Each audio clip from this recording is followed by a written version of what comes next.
process for continuous improvement. That's where we're going to start.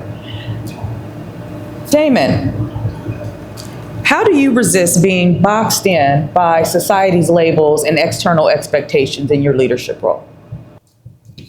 Well, first and foremost, it starts with my relationship with God. And He instills in me the power to be strong, the power to understand that my plan, as much as I think it is not fully designed by me. There is a level of spiritual influence and action that I can't control over my path. I have developed a skill that really has made me become being comfortable with being uncomfortable. Oftentimes in San Diego, California, the dynamics of the room that we go into are the polar opposite of what we see here. And that's not a bad thing. Sometimes it can be an intimidating thing.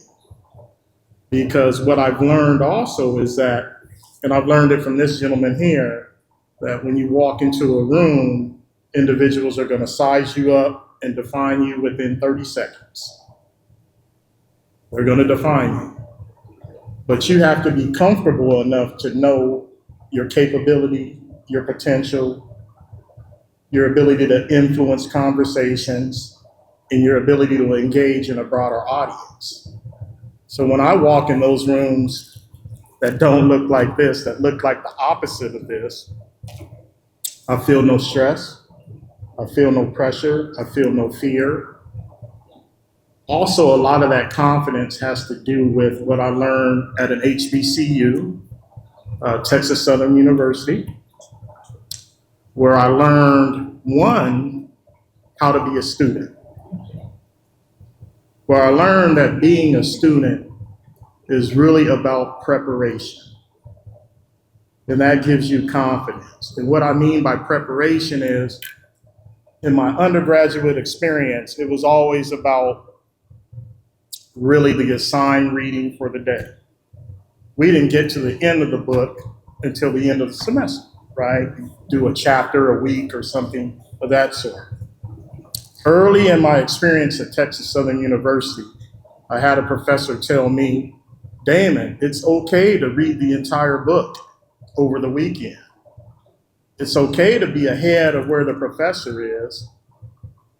It's okay, because you kind of get a sense of where we're going with the material. And so I found myself doing that in every single class.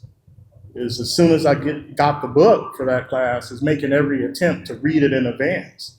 And in some classes, I read it 3 and 4 times. So when it came to lecture, it was pretty redundant for me. Those are the little things that I learned to be in a position where I feel confident in areas where a lot of other people wouldn't. So being comfortable with being uncomfortable is my message. That's a good message. Thank you. Being comfortable with being uncomfortable. And with that comes the confidence and the preparation.